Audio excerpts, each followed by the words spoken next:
Like, yo. All right. All right. Yo, what up? Welcome to Pnoid News. Man, listen, all right, I'm here with my boy TK Mal. And I had a weird conversation last night. Not a weird conversation, but a conversation with. All right, so I was partying last night. Not really partying because I wasn't drinking. You know what I mean? Because I'll be honest with you. I think I've kind of gotten past the point of wanting to get fucked up. You know what I mean? I took the night off and I just wanted to relax and chill. You know what I mean? And hang out and do what I do. And I was having a conversation last night about indebting our kids and our grandkids with our bullshit, right? Right. And we were like, it started off with a conversation about like I was like, she's like, oh man, fucking, with the pandemic and all this, and I was like, yo, look, man, seriously, it's not a real thing. And like, this was a bitch who was in her 50s, right? And it was a dude who was in his 50s who had lost his father to the coronavirus, right? With complicating, you know what I mean, whatever, you know what I'm saying, with extenuating circumstances. And I was standing here going, we shouldn't be robbing our kids to pay for the old, right? Right. Thomas Jefferson quote, right? Which was that earth belongs to the living, and every 19 years, the Constitution and the entirety of all of our laws should be like reenacted. You know what I'm saying? Or like revised or fucking like re-upped.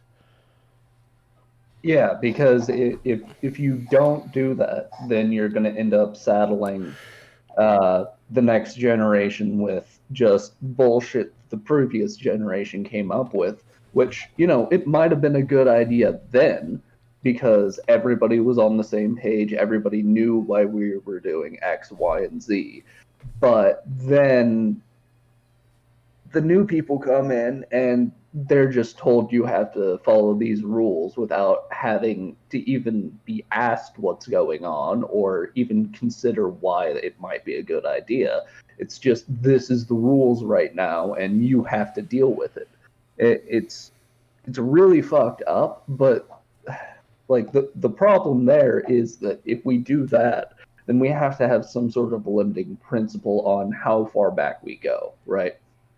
So from my understanding, Jefferson and all of them were wanting to rip down all laws down basically back to the Constitution every 50 years or so and have all of that be rebuilt from the ground up afterwards. Because that makes some amount of sense because the Constitution is really solid because you had to have so many people agree to it to even get it in place.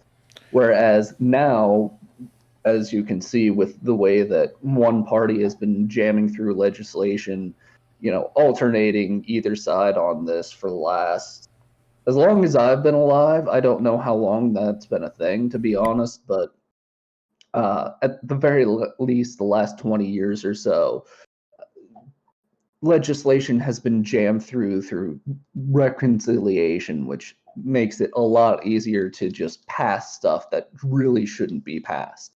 Like, there's a reason why we set up a rule where you need like 2/3 of the Senate to pass a law. It's because we shouldn't be passing a whole bunch of fucking laws uh, just on like a thin majority. That's just not a good idea in general because what's going to happen is you're going to get more and more laws that only have like 49, 51% approval, disapproval, and all that. And when you're doing that on a nationwide scale as big as America is, that's going to have some real freaking problems without any, especially since they're not sunsetting anything anymore. So I think he had a real good idea there. But the problem is, one, at that point, why don't you just rewrite a new constitution every 50 years? And I do not trust this generation, the boomer, I do not trust anyone alive to write a constitution as good as the one we have right now. Um, Well, because that's nobody that's even where follows that's where it. the ideology of it being renewed Right, important, right? right. And so all right, here let me read this article. right? Because well, it's actually a web page, but it has a giant quote from Thomas Jefferson in a letter to James Madison during the 1780s. All right, Right. so Thomas Jefferson on binding, and those who were not born at the time it was signed to and agreed to, right? All right. In a letter written to James Madison from Paris just after the French Revolution had broken out, Thomas Jefferson, 1743 to 1826, argues that any constitution expires after 19 years and must be renewed if it is not to become an act of force and not of right. The question on whether one generation of men has a right to bind to another seems to never have been stated either on this or our side of the water. But between society and society and generation, there is no municipal obligation, no umpire, but the law of nature. We we seem not to have perceived that by the law of nature, one generation is to another as one independent nation to another. On similar ground, it may be proved that no society can make a perpetual constitution or even a perpetual law. The earth belongs always to the living in the living generation. I'm sorry, man. Like this is kind of like in OBS, it ends up turning like the background translucent, so I'm like reading like a really light white on gray, right?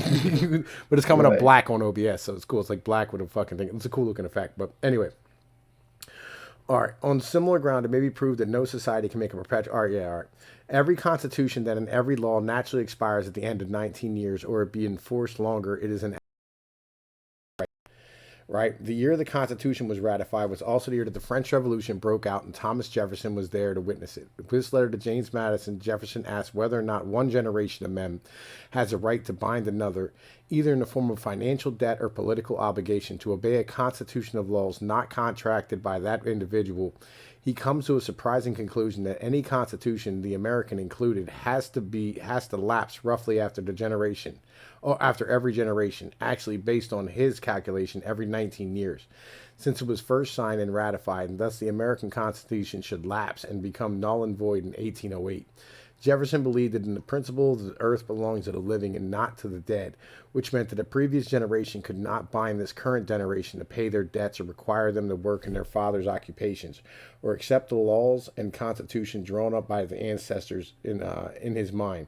No society can make a perpetual constitution or even a perpetual law.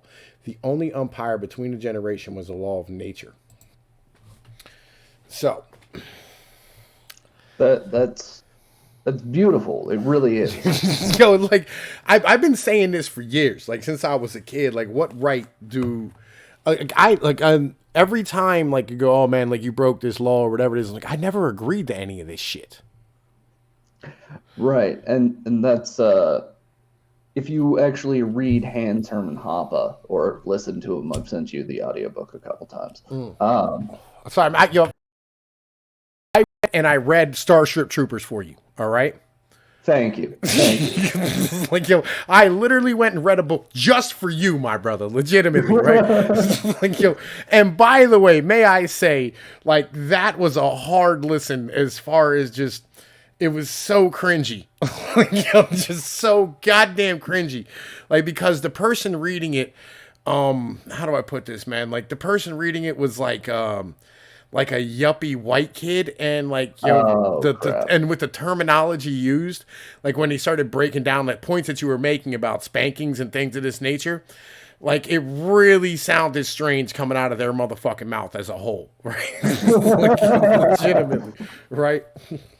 I just found the only free audiobook of it I could. I'm sorry. No. I bought it myself. You know what I'm saying? Like I've got, yeah, like anything you tell me to read, I'm gonna go buy it. You know what I'm saying? Because you say it's worth reading, so I'm gonna pay the fucking, you know, I'll pay the fee for it, right? And I may end up reading Hans Hermann Hoppe. I just got done reading another book. I don't know if you sat there and listened to my last video, right? But you know, I ended up reading Angrynomics from Mark Blythe and Eric Longeter, right? And this is kind of like they say the same thing that I do as far as you know, I mean, like the intergenerational wealth transfer has been going from the young to the old for a while now, right? Not from the old to the young. And yeah. And this is the conversation that I was having last night about intergenerational wealth transfer has been going one way, which is, you know, from the young to the old, right? Instead of the other way around where it's like, all right, well, what about our future? Like, do you have a right to stand here and destroy our future to take care of the old people? And I looked at my father, you know what I'm saying? I'm standing here going like, yo, this dude here legitimately goes, I don't want to be a burden upon my kids. And that's something he taught me his whole burden on you. Right. But I know at some point, I knew at some point in my life I was going to end up having to take care of him because he was going to get old. That's how the hell this works. And I don't have a problem with that. But the issue comes down to, do you have the right to indebt me? Right? To stand here and put debts upon my fucking shoulders for you. I agree, but they're like, you also got to realize that we're so far down the road with this ideology, as far as it's okay to load up the next generation with debt, that I have heard serious conversation about introducing 100-year mortgages. I'll be honest, that's not a bad idea, right? Yeah, but still, like it, as far as getting us out of this current shithole, yeah, it's gonna kick the can down the road quite a bit. But that's like 2 to 3 generations of your family that you're signing up for a mortgage. Like, it's not a terrible idea if it gets the payments down, allows individuals to build wealth, right? I mean, I don't have like, if how do I put this, man? hey, If I get what you're saying, because right now the only thing cheap in America in general is debt. You can yeah, get debt for pretty cheap, and as long as you turn that into some sort of income producing asset, you can actually turn that into good debt. Which, if you really want to get into like the economics there, that's why no matter how much money we print, it's never enough, because all of that money printed just goes into loans, which means that as soon as it's paid back, it's destroyed. it all sums to zero and shit. Like, I feel where you are, and then it's just profit taken by the banks, whatever the percentage is, whether it's 5 or 6% for fucking, whatever mortgage loan, or 17 on a credit card, Negative sum, actually, because they're like, if you have to pay more back than you got, and as soon as you pay that money back, or like as soon as you pay the principal back, that money is destroyed, and everyone is in debt. Like, literally everyone is in debt. At one point in time, Elon Musk was the richest man in the world, and he doesn't actually just have money of his own. What he does is he leverages his Tesla stock value, like his stocks, to get loans, and then uses that money to live. Yeah, and and we've talked about this before about, like them standing there talking about the net worth of people, and you go like, yo, like, man, listen, like if Bill Gates had to come up with $90 billion tomorrow, like he'd be fucking bankrupt, you know what I mean? Or like fucking, Right. he'd end up coming up at like 20 billion or some shit like that, because like the moment you start trying to sell things, you know what I mean, like you're not able to sell them fucking, you know what I mean, without, you know what I mean, crashing the market at that goddamn point. But Which, sorry, last tangent. okay, That's yeah. actually, it's, and this is probably going to fuck you up a little bit.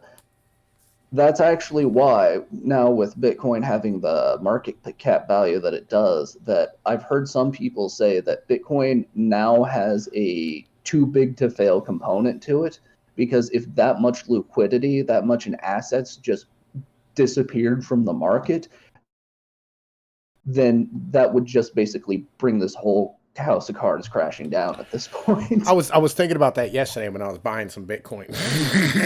Right? Like I was like, man, listen, if this fails, like yo, there's gonna be a lot of broke people out here, legitimately. You know what I'm saying? Like, it's gonna get to the point where crypto is gonna be on that level where it's gonna need bailed out by the fucking government or covered by the FDIC. And actually, there are exchanges which are backed by the FDIC now. Yeah. I don't know if BlockFi is. Have you heard of BlockFi yet? I have. Yeah, I'm not going to shill for it, but it's on my radar at the very least. Yeah, like there's like, yeah, they're literally fucking standing here backing things up with the FDIC. And once you start getting the government involved in this shit, like it becomes too big to goddamn fail. But anyway, right, back to the conversation I was fucking having last night with this bitch, right? And she goes fucking like, oh, you have to respect your elders and fucking, sit here and, like take care of the old because the old aren't able to work. And she tried to make it to this point where she's like, she's like, I'm 50 something, you're in your fucking 30s. Like, you have no idea what it is to be fucking old. And I go, the fuck I don't. Like, I remember what it was to be 18. Like, I was like, I remember, like, it was like, I got you. Like, I understand getting old sucks. Like, I feel the mentality, but on the same point, like, you have to understand that you can't saddle the rest of the fucking, the rest of our fucking, the rest of our country with your bullshit. Like, you can't bankrupt the young in order to pay for the old. Like, that's not fair as a general thing. Like, and it's not right. And it's, like, it's not something that any of us signed up for. Legit, Right. like if all of us were told when we were 18, you can either go into Social Security, pay for Social Security and Medicare, you know what I'm saying, and like, or you can not and do it yourself. We'd be like, yeah, how about like let's not, and then we'll do it ourselves. You know what I'm saying? Like, yo, and like it's just like, yo, did you get insurance with your first job? No, right? Because like, yo, you don't take that shit because you're young. You're like, yo, fuck that. I want my money, because I'm not making that much of it. And when you're standing here taxing the young to pay for the old, you know, and without their fucking consent as a whole is kind of where I'm at. Like nobody's giving their consent for any of this shit. They're not passing new Social Security laws and bringing it to the people and going, should we keep doing this? It's just automatic. You know what I mean? Like it's not a program that has to be renewed. It's an automatic program that gets funded no matter what. And Yeah. that's literally like it's almost like it's constitutional. And you go, why? You know what I mean? Like, what happens when this goes bankrupt? Like, because Medicare is going to be bankrupt in 3 years. Well, if nothing is adjusted there, I think they're going to pass a lot of new taxes to try to pad that out. Like, I think on this new spending bill, I'm not positive, but I know there's at least discussions about lifting the cap on Social Security taxes. So if you make, however much money, right now there's a cap on how much you have to pay into Medicare and Social Security, right? But if they lift that cap, then that is going to bring in a little bit more money, but that is also going to make a lot of people not make a lot of money. Yeah, like Just I because, know dudes, and here's the bitches. Like I know dudes, and like this is, like legitimately some real shit. I know guys that make $50,000 a year on the nose every year on purpose. Like they don't do it because of the fact that if they make more money, they'll end up losing like their chip insurance for their fucking kids and shit, and they'll just end up losing money in the fucking long run. right. The other things they're talking about is they're talking about basically extending the Medicare and Social Security tax to, for example, capital gains taxes. I've even seen some people talk about taxing unrealized capital gains, which that might be enough to just set fire to this whole system, to be honest. Because let's be honest, capital gains right now is just a function of inflation. Yeah, Like, yeah. at this point, the only reason that assets are going up is because we're printing money like no business, and it's gonna chase yield. Well, So it's also the fact that like like we're standing here and we have $70 trillion in 401k funds just floating around the system as a whole, right? right, And like it's just chasing yield anywhere it can before these baby boomers retire. And once the baby boomers retire, all that capital gains is gone anyway. right, You know what I mean? and the other thing that is an issue here is the destruction of the family that has happened because of these child courts and honestly Social Security as well, and public schools specifically. What's happened is that we still have this saying, respect your elders, um, but like nobody ever has the conversation of why it is that you're supposed to respect your elders. And, when you're young, people just tell you respect your elders, and it's because that's what they got told when they were younger. But the thing is, just because you're old doesn't mean you have anything to contribute to society.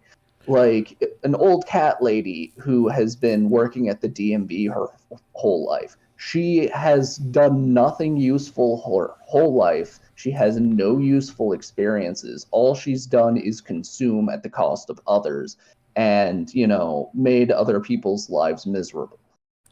Well, like here's the thing. Like this bitch was like, fucking like, oh, my parents took care of us. You know what I'm saying? Because it was her and her sister were here, right? And she's like, oh, our parents took care of us and did everything they could for us. You know what I'm saying? Why shouldn't we do fucking everything we can for them? And I'm like, well, what about the younger kids today? You know what I'm saying? Like fucking, it's on that level of where like 50 or 60% of kids, up to the age of 30 aren't even leaving home at this point because they can't fucking survive because of the amount of fucking, like the amount of inflation in the currency as a whole. Right. You've gotten it to the point where, just starting off, it's fucking extremely difficult to be able to even afford a place or be able to afford a family. And you're literally destroying the future of our fucking society as a whole through standing here, fucking trying to continue to care for, the old through a welfare program in a federal system. Yeah, and that's just the case everywhere. Like I've been I had lived in one of the most affordable places in the United States right now, and I'm making a lot more money than a lot of other people, and I barely make rent bills and can sock away a little bit into my brokerage account every month. Now, admittedly, partially that's because I'm an alcoholic, but I don't drink that much. Well, I feel where you are, right? Like, like I make really decent money, you know what I mean? And I'd be able to afford more. All right. If I went all right, how do I put this, man? Like if I tried to go and buy like an actual house, right? Or there's all right, there's no way I could save up enough money to stand here and put 20% down on the fucking house at this point.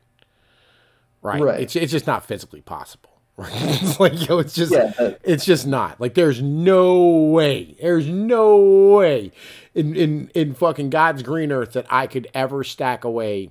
I'm sitting here thinking, what, 300,000 fucking what's 20% of that? Fucking what? 60 Fucking grand. yeah, six. There's no way I could stack away $60,000 in order to buy a fucking house. Right. And There's no way. that's actually why I need to check and see if they'd actually got into the stimulus bill that passed.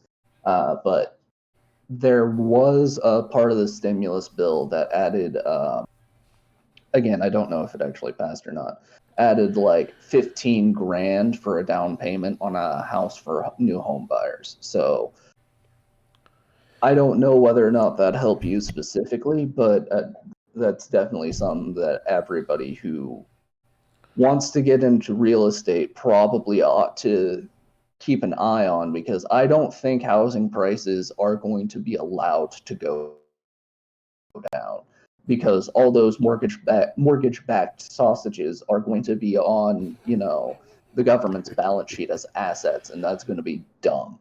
Well, like, I'll be honest with you, it hasn't dropped, right? Since 2009, it hasn't dropped below 25% of the fucking mortgage market being on the Fed's books. Right, and that's also why the mortgage rates have stayed pretty low, even though that the 10 years heading up, 5 years heading up, and Like, really, the truth is that they haven't raised, the actual interest rate at the Fed at all. Just in right, general. You know what I mean? It's like they haven't raised it. They raised it. Well, they got up to like 3/4 of a basis point, and then the fucking whole system collapsed, and then they had to fucking drop it back down again. right. And I actually heard something really interesting about what the Fed's trying to do right now with their federal funds rate, where right now their overnight funds rate is between 0 and 25 basis points, right? because it's never just one freaking number, because loans are something that has to be evaluated on a per customer basis, right? Well, it actually went negative here recently. Yeah, again, that is that it like there are negative interest rates that happen on the overnight mortgage market. That is and that had been happening for a while, because what happens is that you just have really, really bad credit risks, and that's just what happens when you have bad credit risks as far as the loaners of certain things. But what has happened recently is that there's enough people in the negative that um, that the entire, like, the average has gone negative, which is an entirely different thing, because there have been negative rates overnight for as long as there have been those overnight lending facilities. It's just that it's not been a huge percentage of the actual loans. It's significant now, because what's happening is that there's so much cash in the system, and there's so many treasuries and that kind of nonsense, that people need, like, the actual interest bearing assets to the point where they're willing to loan them out at negative rates in order to just make their balance sheets make sense. And I can't really have a lot of sympathy for the banks, especially because, like, in the next month, I think their rules go back to where they need a certain amount of deposit ratio in actual in liquidity. And what happened was, last year they basically slashed the amount of reserve requirements that they had, and basically said that if you have treasuries, you don't have to have reserves on those treasuries.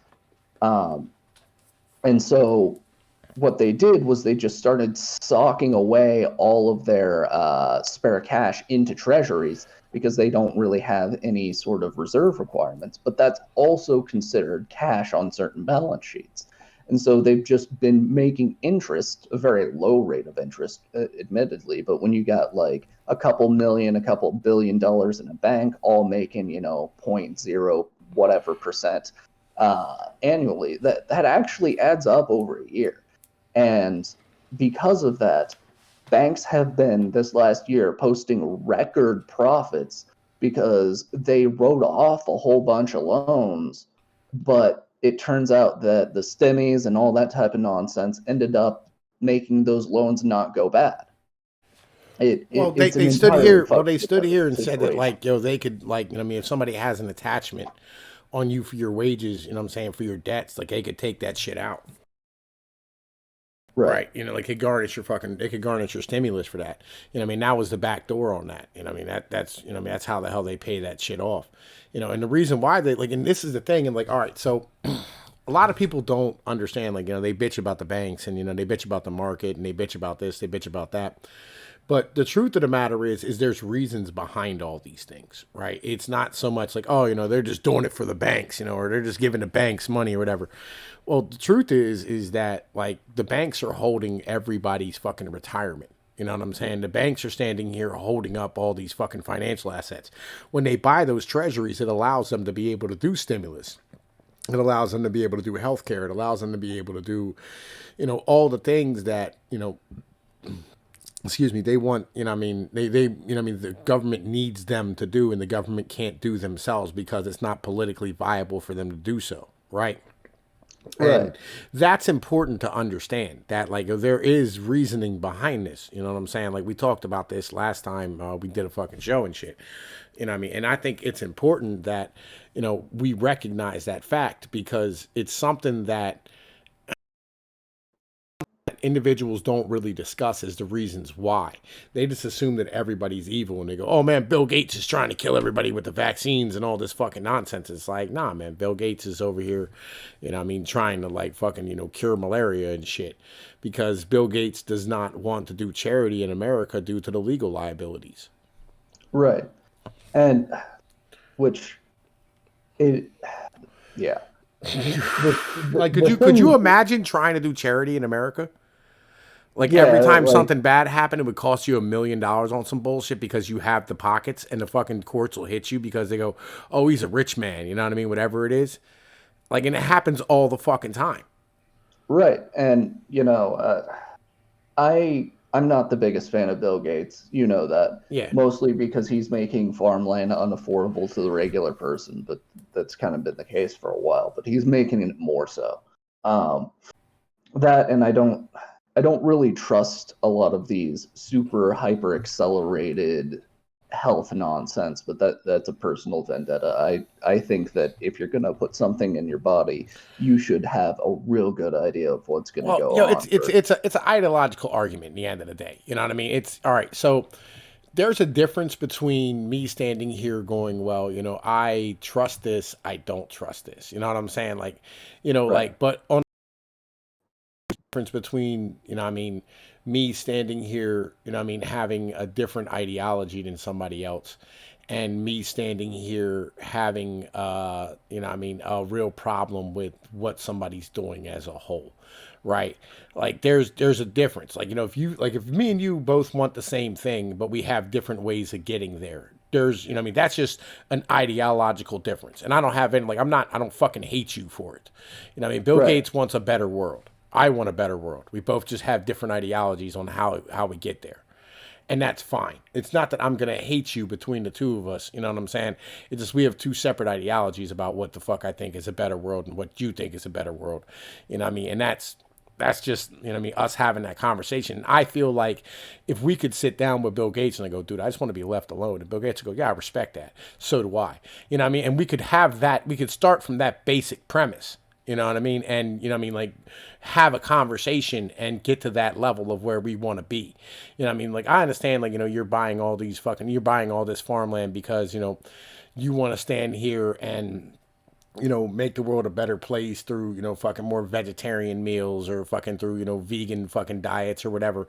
And hey, man, if that's what you want to do and you have the money to do it, fucking by all means, go get it done. You know what I mean? If you see like the organic market moving in that level and you want to buy into it and you want to stand here and make money off of that, that's cool too. I have no problem with that, right? I don't have a problem if you want to go to India or Africa or some shit and hand out vaccines and, what I mean, like, plan because like out of Shit when happens. like when it all right, so like vaccines have like a 0.0001% chance of affecting you, right? But like Uh, that, go ahead. like the issue there is that it's really really tough to get good numbers on it for a bunch of reasons. A lot of it, America, is just due to regulation and regulatory capture. Like, first of all, there's not really been in modern times a control study where people test, all right, let's see how this person reacts to this disease with this vaccine versus with nothing. They always do versus some other vaccine. They very very rarely do a control study because it's seen as immoral to not vaccinate people in a lot of cases. And I kind of get that. Like, I see why that would be a thing with polio, for I example. would see how that would be with malaria. Yeah. Uh, Right? Like, I mean, if you live a in a little place bit that less. has a shit ton of mosquitoes that want to eat the shit out of you, you know what I mean? And like, that's, fucking like you having like we have an issue with that as a whole. You know what I mean? Like I can understand why, like, you go, it's immoral. Like if we have the ability to stop somebody from getting, what I mean, fucking malaria, which they are going to get malaria. Like your chances of catching malaria in America are like next to nothing. But if you live in, what I'm saying, the fucking Congo, it's a different conversation.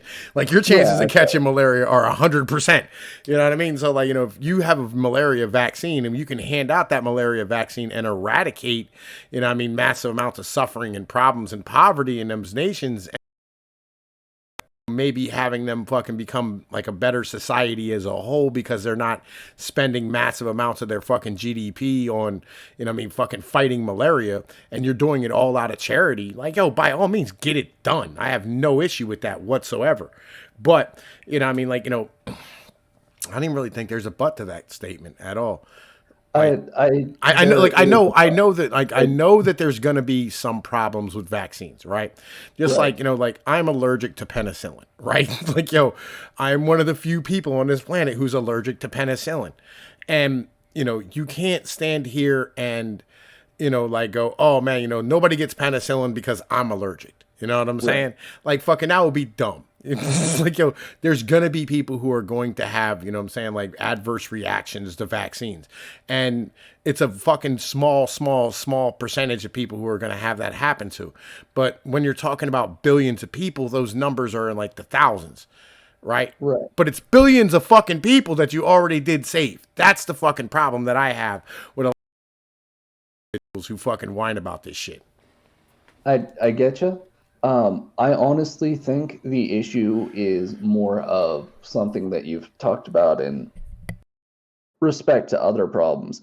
I think the problem is that we have too many nerds on too many levels. Like, you can't have an entire organization of just nerds doing stuff, and that's kind of the problem with a lot of these, like the Bill and Melinda Gates Foundation and all that type of nonsense. Like, they have a bunch of people who can work a spreadsheet, can work a calculator, can work a bank sheet, and they do all of that really well, and I respect them for it because there's a lot of good that can be done on that, but they're so completely socially inept that they don't realize that they need people who have actual experience in the real world when you're talking about the face of the company, that type of thing.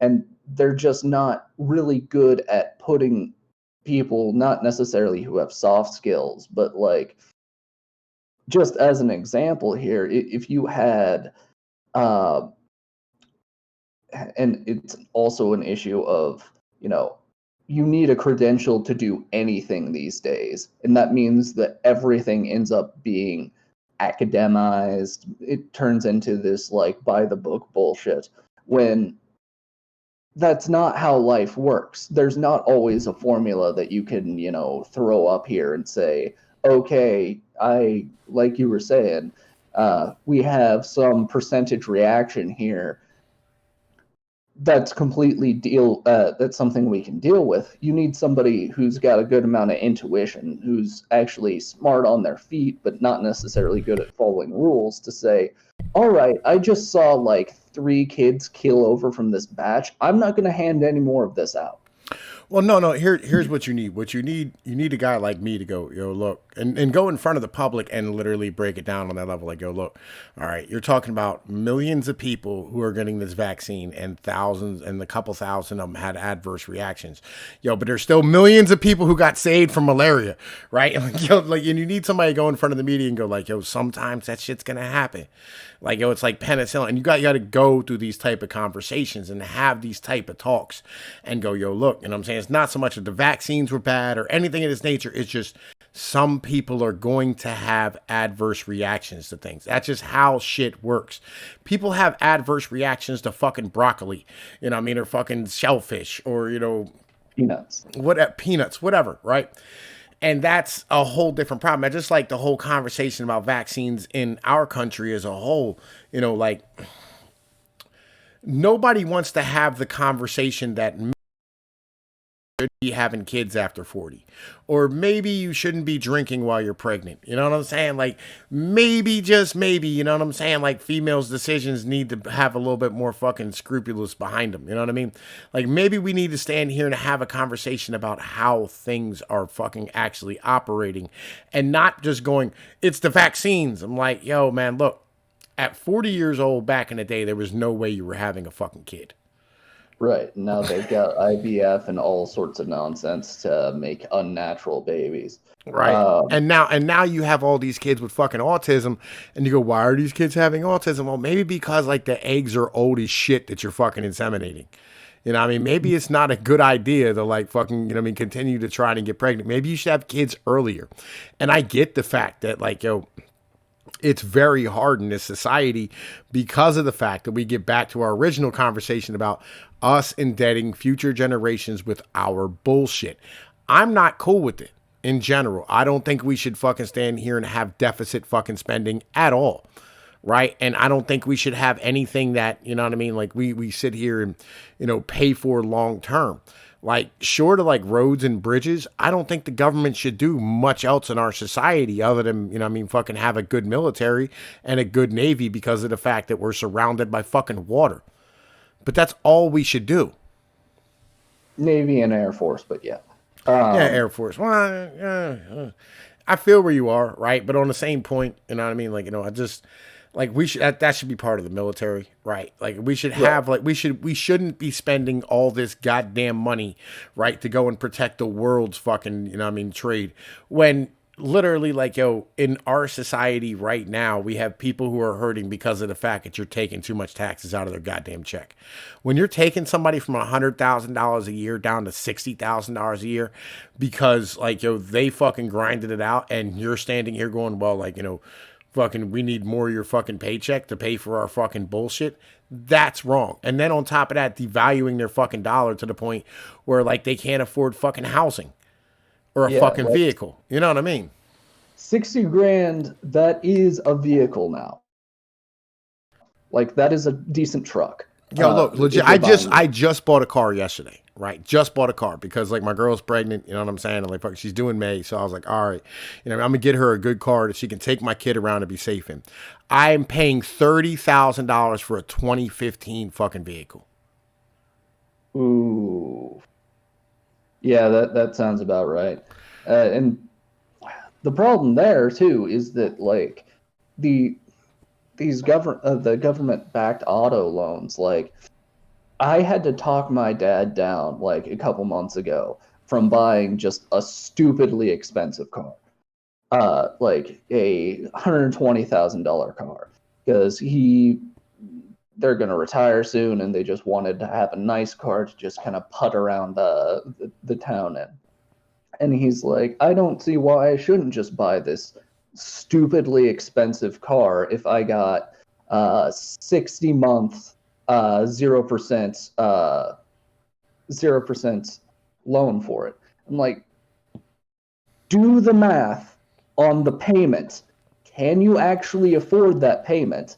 He's like, that's $2,000 a month. I'm like, yeah. You're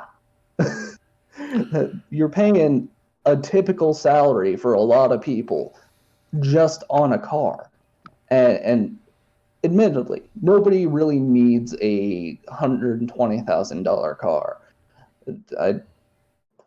Right now, it's probably not too long until that's just a regular car. But we're doing all this nonsense and just jacking up the prices of everything because nobody wants to actually save to get anything, because saving doesn't get you anything.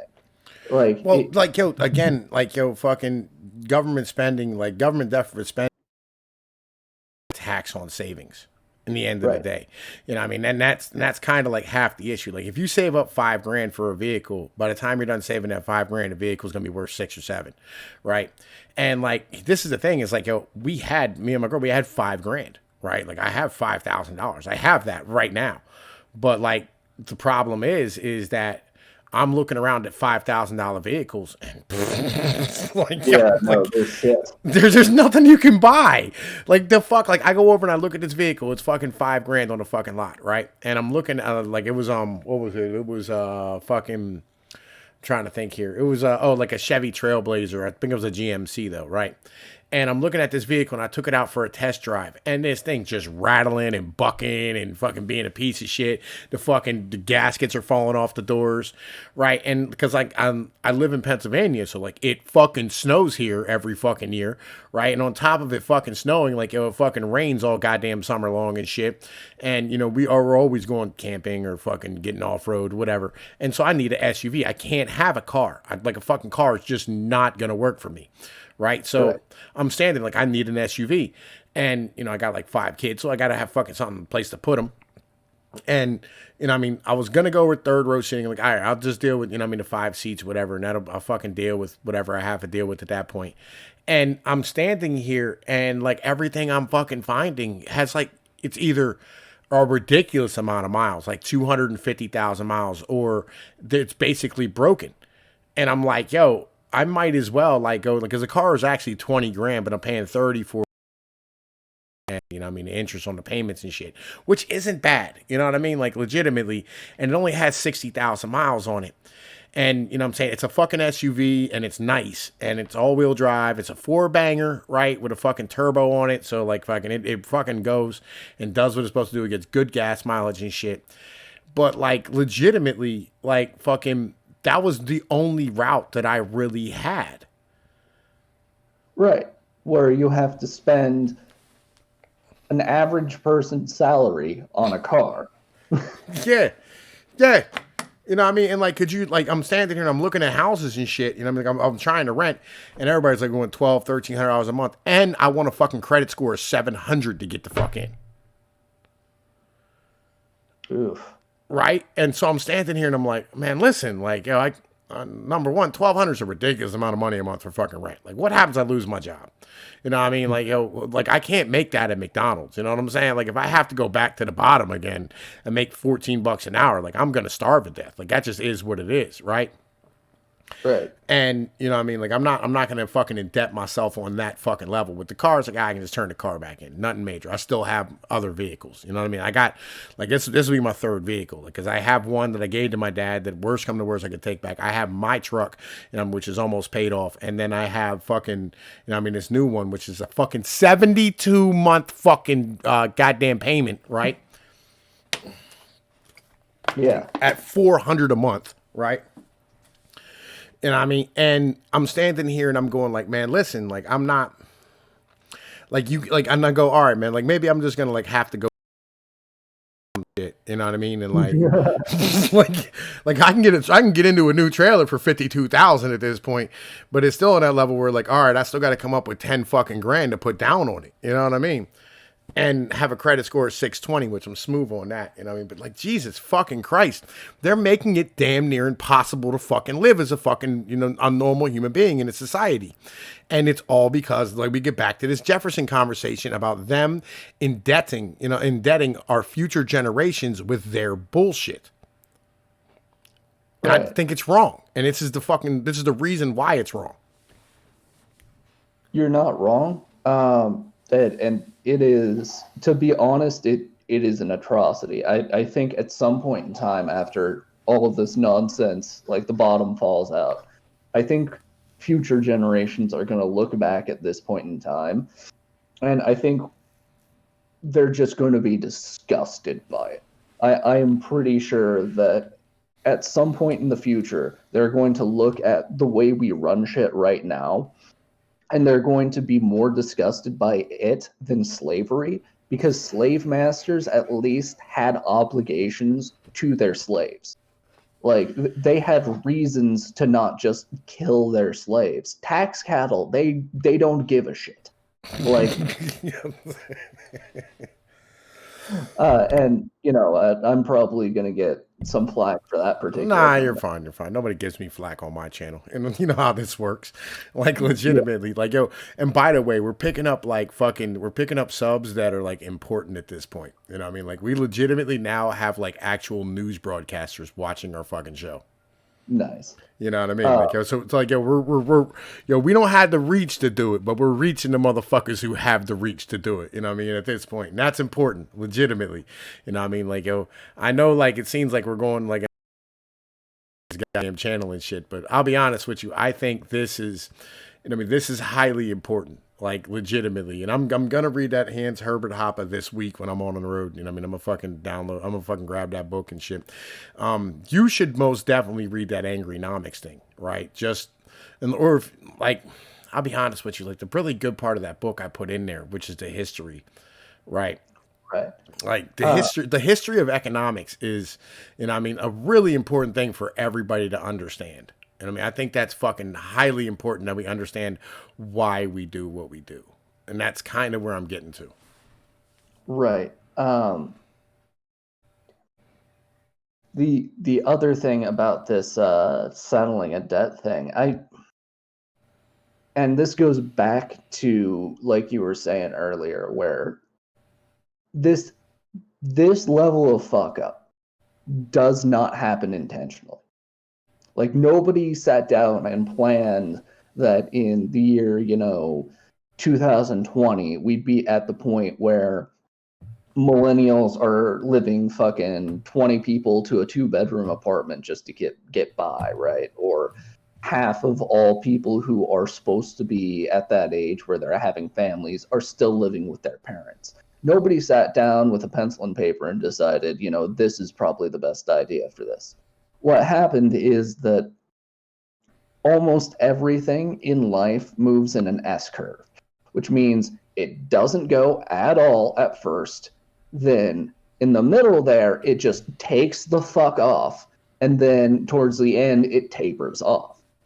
So what's happened is that we've had a boom in technology over the last 100 years or so, and it's been following that S curve pretty well. And what's happened is the banking system has just gotten used to that middle part of the curve.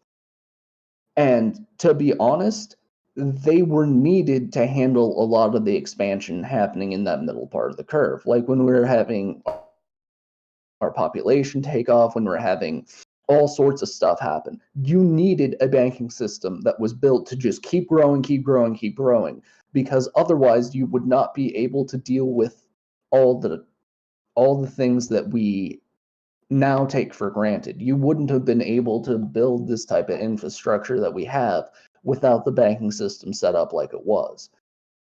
The issue is that since the middle part of the curve has lasted so long, people thought that, okay, we're kind of getting on the back end on this particular technology, but we're just going to find another one that'll keep taking us up. And that's not how it works. In general, what's happened is there's been like a technology super cycle type thing where we have just been rapidly advancing as far as technology, social technology, banking, all that type of nonsense, because you've been putting resources in average people's hands that could not have been imaginable by royalty a couple hundred years ago. And when you do that, that means that there's going to be a lot of really crazy innovations that happen really quickly. But there's a saturation point, and then there's a point where everything has been designed to accommodate people innovating so much that you have dumb innovations that take you backwards that are getting subsidized on this, expecting that it's going to help subsidize further innovations when it's not. It's just taking out of the pot. Like a big reason why we have a lot of this social security stuff is because like 20, 30 years ago, we still were hitting that level where, you could extend out the working age of a person quite a bit for not a whole lot of investment. I mean, it's not a huge surprise because you just you put in a little money, you make it so there's not any arsenic in the freaking homes and all that nonsense. And then you get more working years out of a person, so you get more production. And so then you can extend out those loans and all that type of nonsense. We've picked all the low-hanging fruit on that. And we're to the point where food is so cheap and abundant and safe that people are eating themselves to death. We're to the point where there's so many warning labels and information on hazards out there that people are jumping at their own fucking shadows. And so we're at the point where it's going in a kind of backwardation phase where we've overdone it on so many of these good things because we just didn't know when it was time to start tapering off. Probably the best way to put it would be like a drinking analogy. Like, you don't want to drink before you get to the party because you have to drive there. When you start drinking when you're there, you can go ham all you want, but towards the tail end, you want to start drinking a little bit more water or else you're just going to crash tomorrow. it's the same type of deal. You need different phases for different phases in life. There's different phases in population life. Populations expand, they contract, they do all these types of things. And we just haven't concentrated on what we're going to do next because we've had our hands full with what we're doing. And it's too painful to have to start, working backwards and start living beneath your means in order to actually save for the future. And in this case, I'm using save in a general sense. I don't necessarily mean like stockpiling cash, because that's obviously a dumb idea. But you need to have some sort of way of making sure you can continue to work, continue to provide yourself without continually growing. And that's not a paradigm that we can actually think of right now, because everything is based on growth. And like we've been through this before, we're running out of people to import.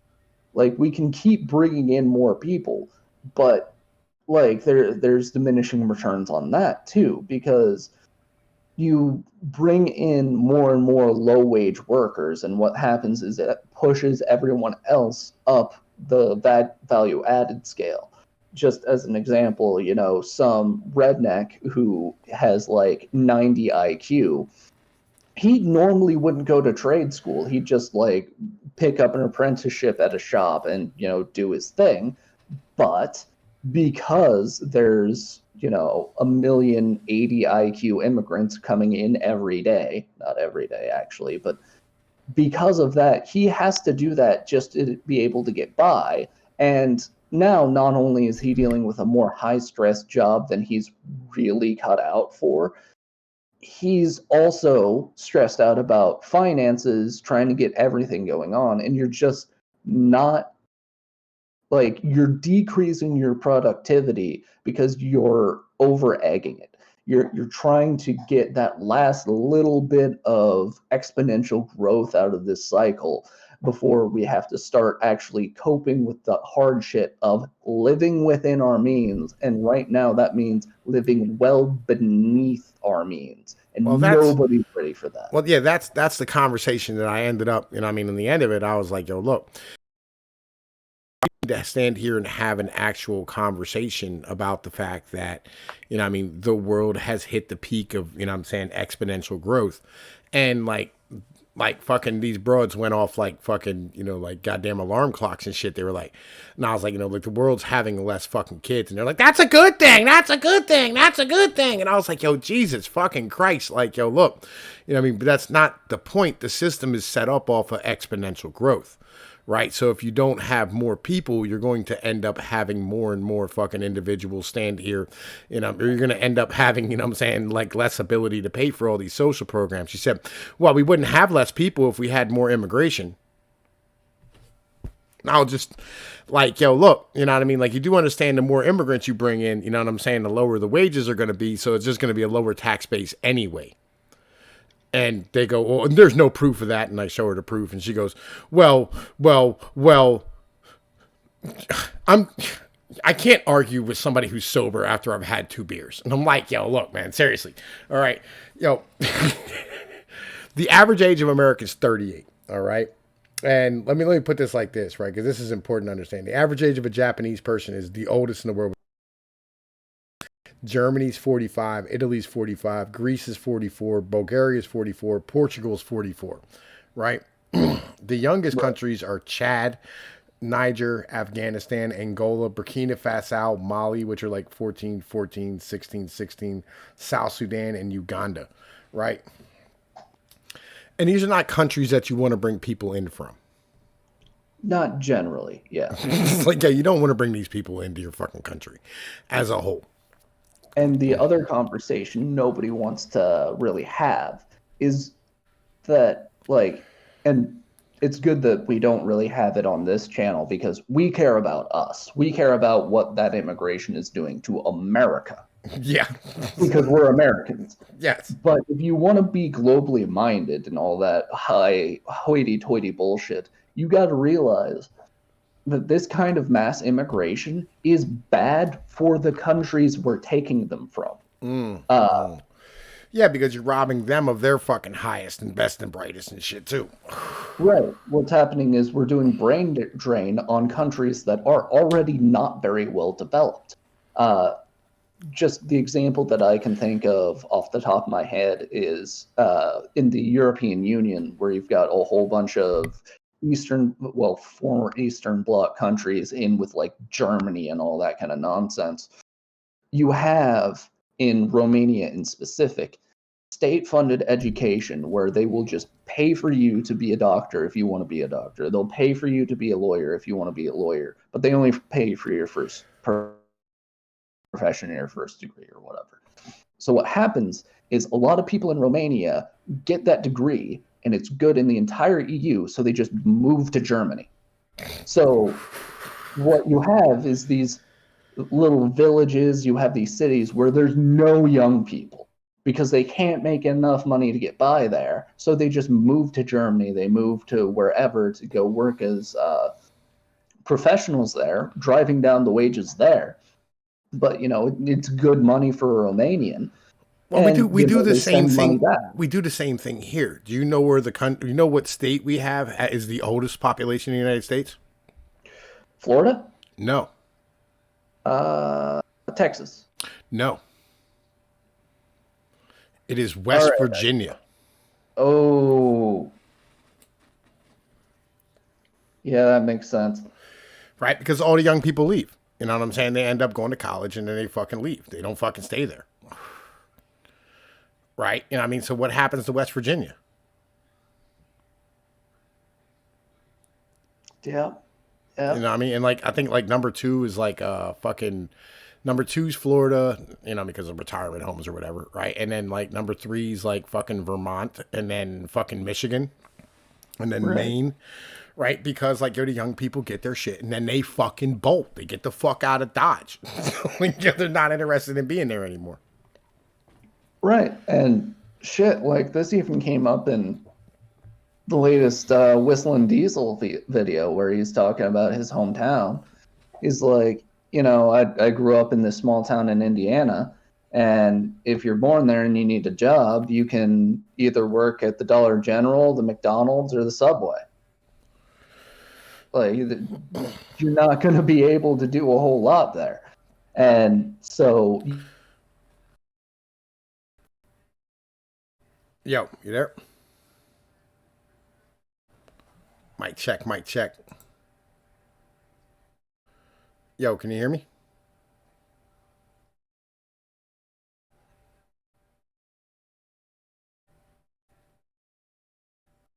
Yo, are you there? you there? Can you hear me? All right. Yeah, I can hear you. All right. I don't know if that was my shit or yours fucking dropping out. Probably mine. It's been fucking clipping. But yo, look, man. Fucking, I'm gonna tell you what. It's been about an hour. You know what I'm saying? I want to shut this bitch down because I gotta go get my kids. You know what I mean? All right. So, like, yo, look. I wanted to have this conversation because I thought it was important, right? And I figured you would enjoy it. You know what I mean? At the end of the day. So I'm gonna stop this video. I'm gonna upload it. TK, man, thank you. You are always like the best to fucking have a conversation with. I mean, like legitimately. I'll be real. Like the only other person who like I would have loved to have this conversation with is Mad Dodge, and that nigga's dead. You know what I mean? Like, yo, I feel you. because like he's a Jefferson dude, like legit, like he was a Jefferson dude through and through. In the end of the day, but yeah, man, yo, thank you very much for coming over, dude. It's appreciated. No problem. I did send you on Discord a typical S curve just so you know, could see what I was talking about there. Yeah, I feel you. I feel you. I just had this article up the entire time. You know what I mean? Fucking like, because I figured the most important part is us having this conversation. You know what I mean? So, in the end of the day, man, it is what it is. Yo, look, I'm gonna get the fuck out of here. Go get my kids. Y'all know the deal. Like, share, and subscribe. You know, fucking whatever the case is. Blah. One.